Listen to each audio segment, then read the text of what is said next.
Hi guys, ఇప్పుడు ఇన్స్టాగ్రామ్లో ఇలా ఎడిటింగ్ ట్రెండ్ అవుతుంది కదా, ఇది ఎలా చేయాలో చూద్దామా. ఫస్ట్ క్యాప్కట్ ఇన్స్టాల్ చేసుకొని ఒక బ్లాక్ కలర్ ఏదైనా ఒక పిక్చర్ తీసుకోవాలి, ప్లెయిన్ బ్లాక్ కలర్. దాంట్లో మనం టెక్స్ట్ అనేది రాసుకోవాలి. నేను లండన్ అనే టెక్స్ట్ రాస్తున్నాను.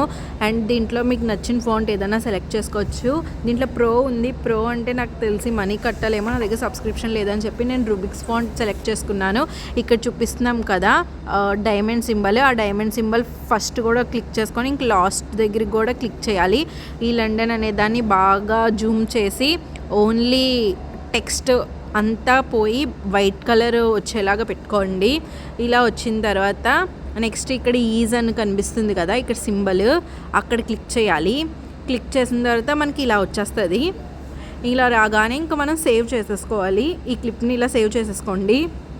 నెక్స్ట్ మళ్ళీ న్యూగా ఒక ప్రాజెక్ట్ తీసుకొని ఇప్పుడు ఏదైనా పిక్ తీసుకోండి, హెచ్డీలో పెట్టుకోండి, హెచ్డీ క్లారిటీలో వస్తుంది. ఇంకా ఇక్కడ ఓవర్లే అని కనిపిస్తుంది కదా, ఒక వీడియో తీసుకొని ఇందాక మనం ఎడిట్ చేసుకున్న వీడియో ఆ పిక్చర్ మీద ఇలాగా దాని మీదే పెట్టాలి, అటు ఇటు కాకుండా. ఇక్కడ డార్కెన్ కానీ స్లైడ్ కానీ ఉంది, ఆ రెండిట్లో ఏదైనా క్లిక్ చేసుకోండి అండ్ మనకి ఎడిటింగ్ వీడియో రెడీ.